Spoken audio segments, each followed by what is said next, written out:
आपका स्वागत है हमारे चैनल मंगल ज्ञान दर्पण में। साथियों, रोजाना की तरह आज भी हम आपके लिए एक नई कथा लेकर के आए हैं। वो आपको जरूर पसंद आएगी।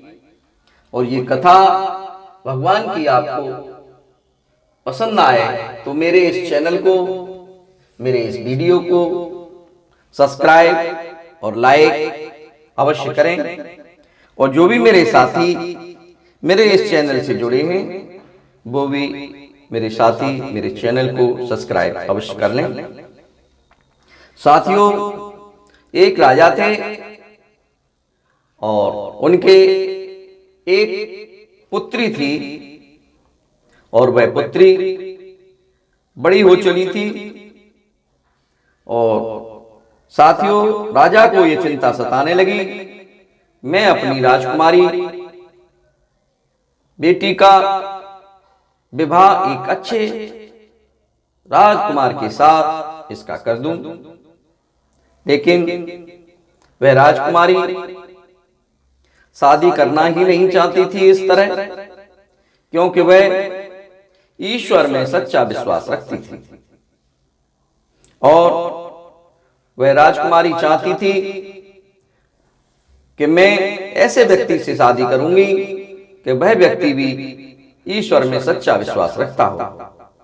इसलिए उस राजकुमारी ने यह प्रतिज्ञा कर ली कि जो कोई भी राजकुमार मेरे साथ शादी करेगा वह व्यक्ति एक सच्चा भक्त और ईश्वर में विश्वास रखता होगा। साथियों, शादी के इच्छुक कई राजकुमार तथा अमीरजादे आए, परंतु सभी राजकुमारी के साथ भगवान की चर्चा करने के बाद हार करके और वापस अपने घर को चले गए। कुछ समय बाद साथियों, एक साधु आया और उस साधु ने उस पहरेदारों से पूछा कि भाई, ये राज दरबार में भीड़ भाड़ क्यों है? तो पहरेदारों ने कहा, चल चल चल अपना काम देख, क्यों भीड़ है? यहां तो भीड़ लगी रहती है, तुम क्यों परेशान हो रहे हो? और तुम्हारे जानने लायक कोई ऐसी बात नहीं है जिसको तुम जानो। तब साधु ने हठ पूर्वक निवेदन किया और कहा कि भाई, भगवान न जाने कब किस बात को पूरा कर दे, इसलिए तुम मुझे भी कोई बात बताओ, क्या है? इस बात से अवगत करा दो। यह सुनकर पहरेदारों ने उस साधु महाराज को सारी बातें बताई, ज्यों की त्यों।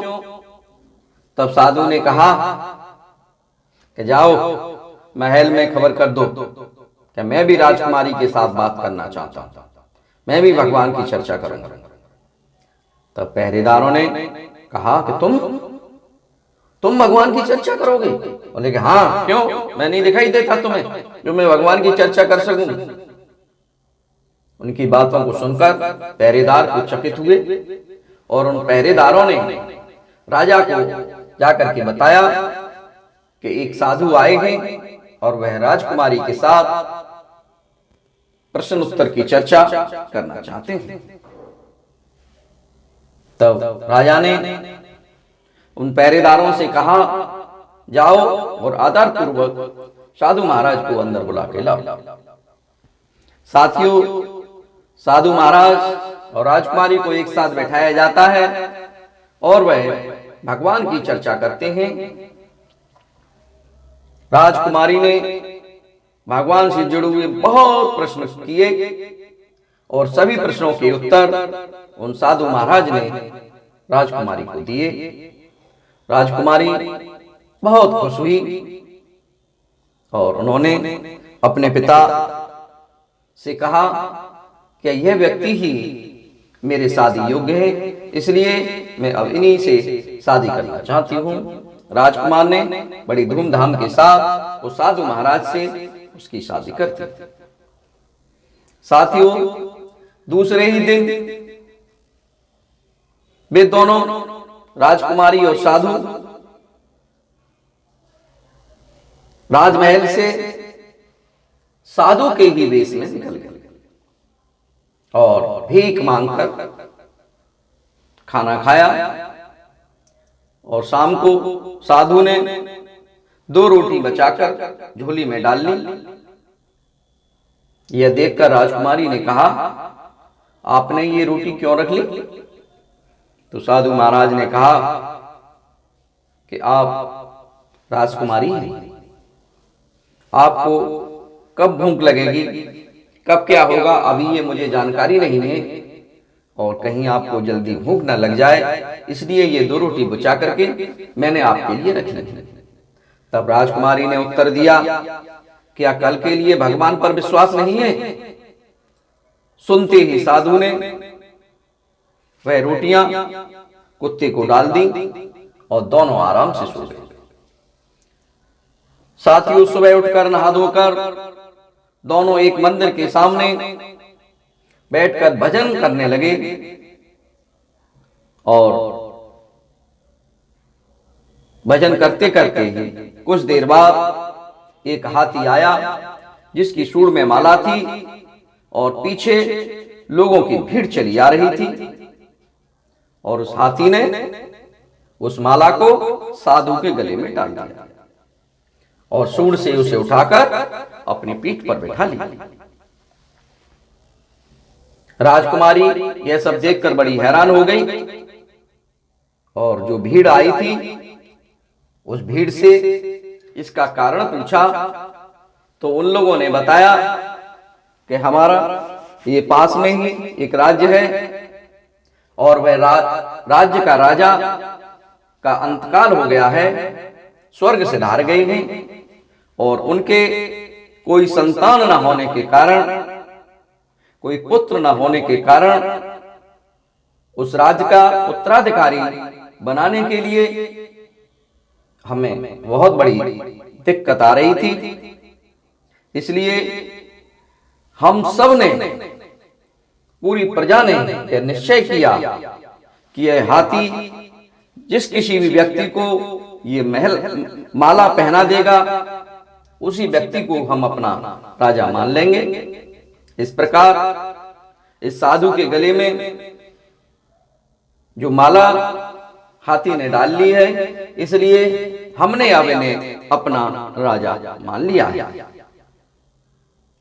तो अब साधु महाराज से उन जनता ने कहा कि अब आप हमारे साथ चलें और हमारे राज्य को संभालें। तब उस साधु महाराज ने कहा कि साथियों, मैं अब यहां से अकेला नहीं चलूंगा, क्योंकि मेरी शादी हो चुकी है और ये मेरी पत्नी है। अगर ये भी मेरे साथ चलेंगी तब मैं आप लोगों के साथ चलूंगा। साथियों, जनता ने यह बात सहज से स्वीकार कर ली और वह साधु महाराज अब राजा बनने जा रहे थे और जनता ने उनको राजा मान लिया था। इसलिए उस राजकुमारी को भी अपने साथ ले लिया, क्योंकि वह भी वहां की रानी बनने जा रही थी। साथियों, जनता ने उस साधु महाराज को ले जा करके गद्दी पर बिठाया और उन्हें राजा बनाया, उन्हें रानी बनाया। उसके बाद जब वहां उन्होंने देखा कि अभी तो राजा का संस्कार, दाह संस्कार भी नहीं हुआ है, इसलिए अब उस नए राजा यानी कि साधु महाराज ने उन राजा का अपने पिता को मानते हुए दाह संस्कार किया और सारी प्रक्रियाएं, क्रियाकलाप जो होते हैं वो उन्होंने पुत्र के रूप में ही सब कार्य किया। साथियों,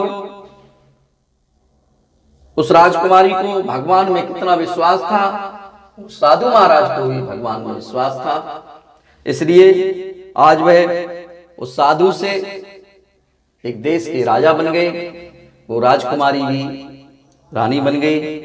अगर ये कथा आप लोगों को पसंद आई हो तो मेरे इस वीडियो को लाइक, मेरे इस चैनल को सब्सक्राइब अवश्य करें। साथियों, कल भी हम आपके सामने एक नई कथा लेकर के आएंगे और कल हम फिर आपसे मिलेंगे। जय जय श्री राधे श्याम, जय जय श्री राधे श्याम।